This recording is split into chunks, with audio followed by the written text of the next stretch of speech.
Itatayo sa Tupi, South Cotabato ang isang world-class na coconut processing plant na inaasahang makakatulong sa mga maliliit na magsasaka at ekonomiya ng lalawigan. Papatrol, Rhea Acosta.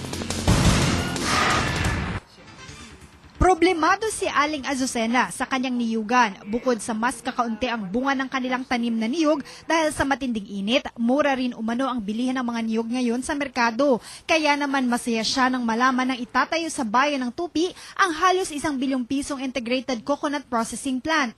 Siyempre kung may processing na ta, siguro ang presyo, kung makontrol ang presyo ba. Kaya kung kisamang ko dabi kung ikupras lang namon mas madugay na maproduktuhan. Para kay Aba, makakatulong ang processing plant na ito para naman ay muling maengganyo ang mga magsasaka na magtanim ng niyog. Marami kasi ang nawala ng ganang magtanim ng niyog dahil sa kakarampot ng kita. Kasi alam mo naman ngayon bagsak ang presyo ng kopras. So sa farm gate, ang pinakamataas na kuha is 6 pesos. Meron pang 4.50. Kung ikukupras mo naman, the highest sa market is 25 to 30.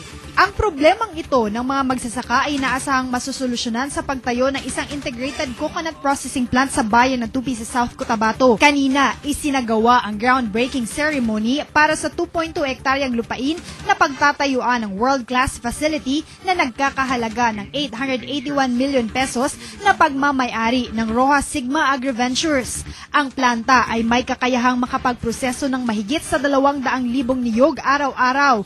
3 pangunahing produkto ang kanilang inaasahang mapoproseso, kabilang na ang coconut milk, virgin coconut oil at ang frozen coconut water na pang-export ang quality. So we feel that this is a good area. It's near General Santos.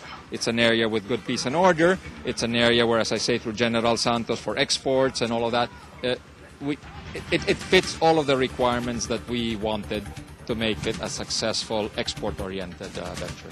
Masaya ang mga opisyal ng bayan ng Tupi dahil napili ang kanilang lugar na paglagakan ng multi-million peso investment. Nagbunga na rin umano ang kanilang ginawang pagbabago sa kanilang investment code at umaasa silang simula pa lang ito ng mas marami pang negosyong itatayo sa kanilang bayan.